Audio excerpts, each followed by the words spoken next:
2021 թվականի ազգային ժողովի արտահերթ ընտրությունները իրականում պատմական շանս էին և մեր ժողովրդի, և թե Նիկոլ Փաշինյանի իշխանության համար: Եթե գործեր քաղաքական պատասխանատվության սկզբունքը, ապա Նիկոլ Փաշինյանը պիտի քաղաքական պատասխանատվություն կրեր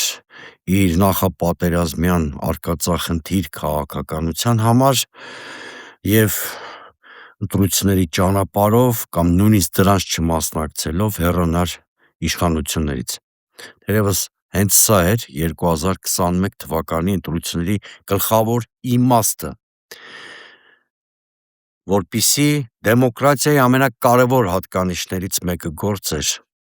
եթե քաղաքական որևէ ուժի քաղաքականություն նման ծանր հետևանքներ է առաջացնում որևէ պետության և ժողովրդի համար, այդ ուժը պետք է հեռանա իշխանությունից: 2021 թվին իշխող քաղաքական ուժը, նաև մեր հասարակությունը անտեսեցին քաղաքական պատասխանատվության սկզբունքը, ինչի հետևանքը դարձան հետագա անդառնալի անշրջելի կորուստները մեր պետության և ժողովրդի համար: Մենք ի վերջո կորցրեցինք Արցախը: 2026-ի խորհրդարանական հերթական ընտրությունները հերթական ջրբաժանն են: Նիկոլ Փաշինյանը ունի երկու տարբերակ: Կամ կազմակերպել օրինական ընտրություններ, որոնց անցկացման պարագայում նա և նրա կուսակցությունը անխուսափելիորեն պարտվելու են ընտրություններում, կամ գնալ հակապետական արկածախնդիր ճանապարհով, ամեն գնով վերարտադրել իշխանությունը, ինչը կործանարար հետևանքներ կարող է ունենալ Հայաստանի համար, էլ չասեմ, որ նման ձևով իշխանության վերարտադրությունը բերելու է ներքաղաքական կյանքում հետընտրական ցնցումների, ֆորսմաժորային իրավիճակների և ի վերջո քաղաքական ճգնաժամի հանգուցալուծումը տեղի ունենալու փողոցներում, իսկ որպես կանոն հեղափոխական զարգացումները շատ ծանր հետևանք են ունենում որևէ երկրի համար: Դատելով Նիկոլ Փաշինյանի վարքագծից, նա և նրա քաղաքական խմբակը ընտրել են երկրի համար ամենավտանգավոր ճանապարհը, այսինքն գնում են ամեն գնով իրենց իշխանությունը վերարտադրելու ճանապարհով: Օրինակ հունվարի 23-ին հաշված ժամերի ընթացքում ՔՊ-ն որոշում է շրջանառության մեջ դնել օրենսդրական մի փոփոխություն,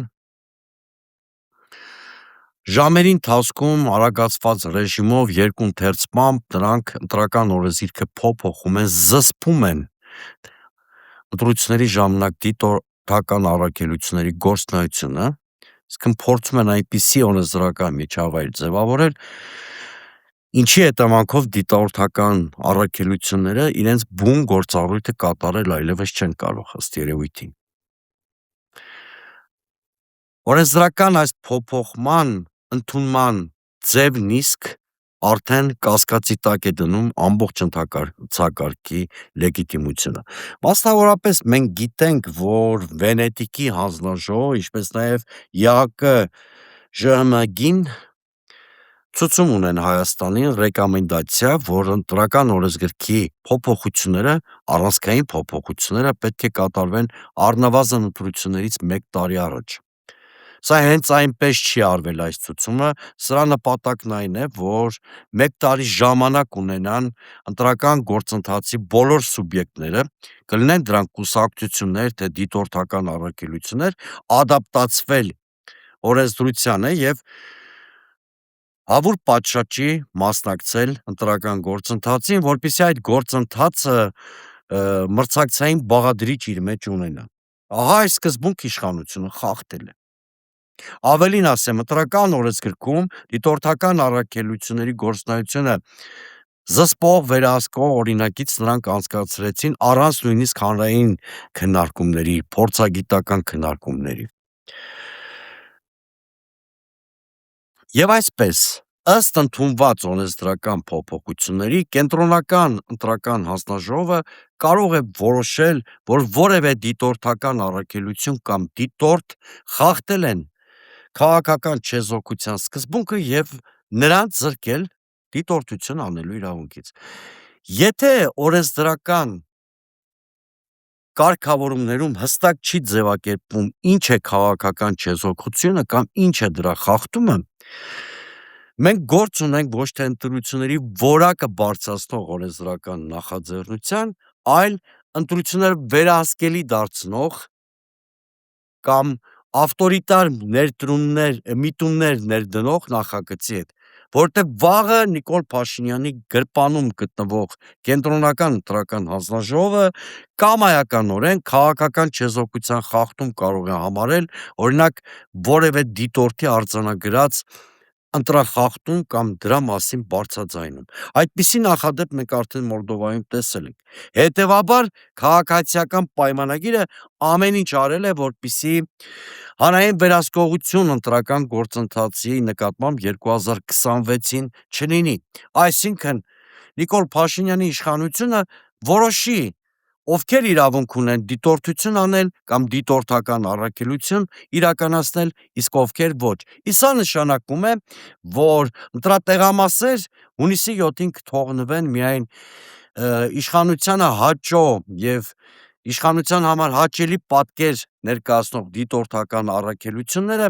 իսկ անաչառ դիտորդները ըստ երևույթին քաղաքական չեզոքությունը խախտելու պատրվակով դուրս կդրվեն ընտրությունների օրը գործընթացը դիտարկելու հնարավորությունից։ Սա նշանակում է, որ Նիկոլ Փաշինյանը ըստ էության առաջիկա ընտրություններում տոտալ կեղծիք անելու ցանկություն, մտադրություն ունի, որովհետև նա անշուշտ շատ լավ տիրապետելով իրավիճակին հասկանում է, որ որևէ այլ կերպ իշխանությունը վերարտադրելու հնարավորություն չունի։ Եթե ընտրական օրենսգրքի փոփոխության այս մեկ դրվագը լիներ, ես հեռուն գնացող նման ենթադրություններ չէի անի, բայց սա լոկալ դրսևորում չէ։ Մենք տեսնում ենք այլ դրսևորումներ, որոնք խոսում են այն բանի օգտին, որ 2026 թվականի ընտրությունները Նիկոլ Փաշինյանը մտադիր է կեղծել, այսինքն հեղափոխության այդ վերջին նվաճումից ևս հրաժարվել միայն այն բանի համար, որ պահպանի աթոռը։ Ահավասիկ ռեպրեսիաները, քաղաքական նպատակով կալանավորումները, որոնք համատարած են դարձել Հայաստանում արդեն 8-ից 10 ամիս, սրանք նույնպես միտված են նրան, որ իշխանությունը ցանկալի արդյունք ստանա ընտրություններում, այսինքն ընտրությունները իմիտացիոն ձևական բնույթ կրեն, կամ կլորիկ բարձր պարգևավճարների տրամադրումը բարձրաստիճան իշխանավորներին, նրանց ենթականերին, բյուրոկրատական բուրգին ընդհանրապես։ Սովորաբար ընտրություններից առաջ դեմոկրատական երկրներում, կայացած հասարակությունում իշխանությունները ժեստեր են անում հասարակության ուղղությամբ, որպեսզի հասարակությունը իր պոզիտիվ մասնակցությամբ, ասենք, դրական քվեարկություն կատարի որևէ իշխանության համար։ Հայաստանում այլ օրինաչափություն է, այն օրինաչափությունը, որ շատ տարածված է ավտորիտար երկրներում։ Հայաստանում Նիկոլ Փաշինյանը նախընտրական տարում առատաձեռն վարձատրեց իր քաղաքական թիմին և բյուրոկրատիային, մեծացնելով նրանց դերը, իսկ սա կոնկրետ հաշվարկի հետևանք է։ Քանի որ Նիկոլ Փաշինյանն այլևս որևէ հույս չունի հասարակության քվեն ստանալու համար, նա գործի է դնում իշխանության ռեսուրսը, բյուրոկրատիայի ուժը, որպեսզի ցանկալի պատկեր ստանա 2026 թվականի ընտրություններում։ Այլ խոսքով, վարչական ռեսուրսը ավտորիտար քաղաքական մշակույթին բնորոշ այլ բաղադրիչներ 2026-ի ուղեկիցն են դառնալու։ Ուրեմն ամփոփենք, օրենսդրական փոփոխություններ, որոնք միտված են նրան, որ հանրային վերահսկողություն տեղի չունենա ընտրությունների հանդեպ, համատարած քաղաքական ռեպրեսիաներ և իշխանության բուրգի կոնսոլիդացիա պետբյուջեի հաշվին ապօրինաբար տրվող պարգևավճարների տեսքով։ Այս ամենը այն մասին է, որ 2026 թվականին մենք չենք ունենալու օրինական մրցակցային ընտրություններ։ Այս համատեքստում, սիրելի հայրենակիցներ, օրինակ իմ օգտատերերից մեկը Լև Խաչատրյանը ինձ հարցնում է, բա այդ դեպքում ինչի եմ անդադ կարևորում ընտրությունները, եթե դրանք կեղծվելու են, նա ասում է, որ ընտրություններով ոչինչ փոխել հնարավոր չէ, 88-ի պես պետք է համազգային շարժում անենք և փոխենք այս արատավոր համակարգը։ Լև Խաչատրյանի շատ մտահոգություններ ես էլ եմ կիսում, այնուամենայնիվ ուզում եմ այս թեմայով մի քիչ անկեղծ զրույց ունենանք։ Իշխանափոխության 3 սահմանադրական ձև կա։ Մեկը դա փողոցային պայքարն է, ինչի մասին Լև Խաչատրյանը ակնարկում է, և այդպիսի փորձեր 2021 թվականից առաջ էլ 21-23 թվականներին էլ եղել է, բայց ինչպես տեսանք, դա հաջողության չի բերել։ Արդյոք դա չի հաջողել միայն այն պատճառով, որ անորակ ընդդիմություն ենք ունեցել, թե նաև օբյեկտիվ պատճառներ էլ են եղել։ Իմ կարծիքով, իհարկե, ընդդիմադիր հարթակներն արդյունավետ չեն եղել, նրանք այլընտրանքային ծրագրեր չեն ունեցել, նաև դա է պատճառն եղել, որ փողոցային շարժումները չեն հաջողել։ Մյուս կողմից մի օբյեկտիվ հանգամանք էլ կա, հետպատերազմյան հասարակությունները սովորաբար շոկի մեջ են լինում, ապատիկ որոշակի տրամադրություններով վարակված, այդ հասարակությունները թեև փոփոխություններ ուզում են, բայց մեծ ցանկություն ունեն, որպեսզի այդ փոփոխությունները ցնցումներով չուղեկցվեն, իսկ փողոցային պայքարը նաև ցնցումների մասին է, որտեղ ցանկացած ցնցման պարագայում նրանք վախ են տեսնում, որ ներքին անկայունությունը կարող է արտաքին ներխուժման բերել։ Հետևաբար այս մարդիկ գերադասում են հասարակությունները, այդ թվում Հայաստանի հասարակությունը իմ պատկերացմամբ, որ փոփոխությունները էլեկտորալ ճանապարհով, այլ խոսքով ընտրությունների միջոցով տեղի ունենան։ Ես ինքս սկզբունքորեն, հարգելի պարոն Խաչատրյան, փողոցային շարժումների ձևով դեմ չեմ իշխանափոխությանը, դեմ չեմ, ավելին պաշտպանել եմ իշխանափոխությանը նաև իմպիչմենտի ճանապարհով, բայց եթե այս երկու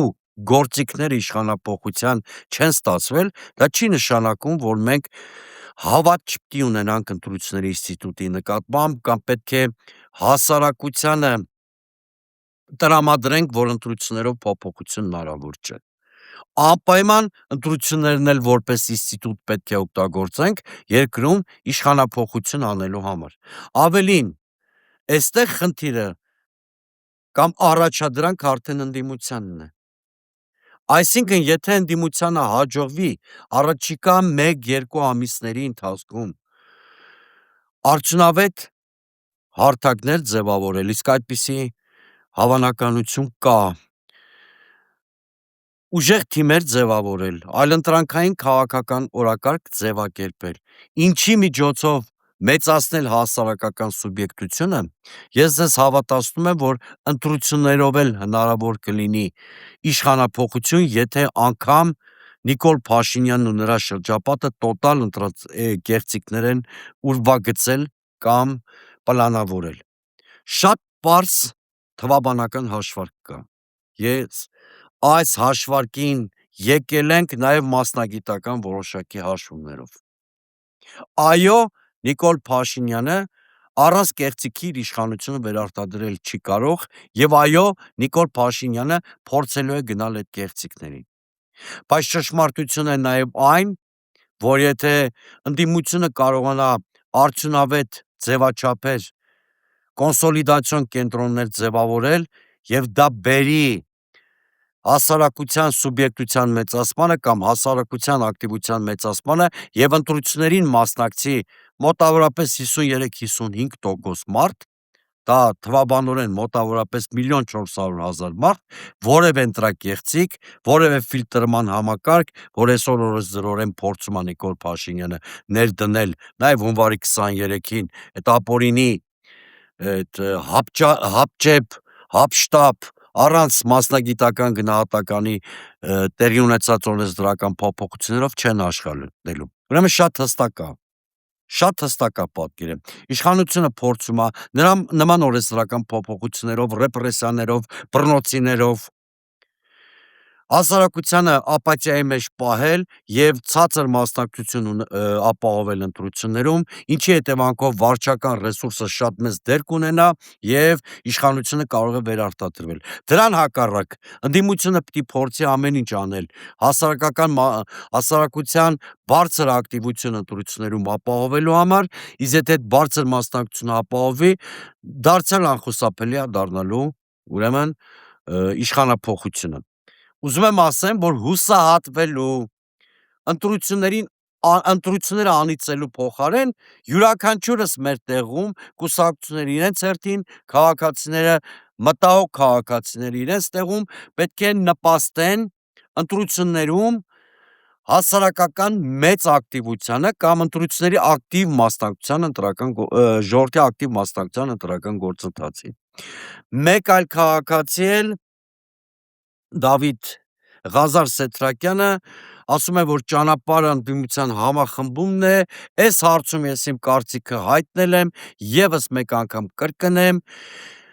մեկ ցուցակով միասնական ընդդիմության թեզը ես համարում եմ քաղաքական ուտոպիա,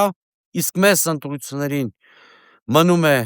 ընդամենը 3-ից 5 ամիս, քաղաքական ուտոպիայով զբաղվելու ժամանակ չկա, ոչ էլ տեսական վարժանքներ անելու ժամանակ, ակնհայտ է, որ մեկ միասնական ցուցակ չի լինելու, բայց դա չի խանգարի հաղթել Նիկոլ Փաշինյանի իշխանությանը, եթե հնարավոր դառնա 3-ից 5 ընդդիմադիր խոշոր բևեռների ձևավորումը։ Ես ձեզ հավատացնում եմ, որ ոչ թե մեխանիկական լուծումներն են բերելու նրան, որ հասարակությունը ընտրությունների ինստիտուտին հավատա,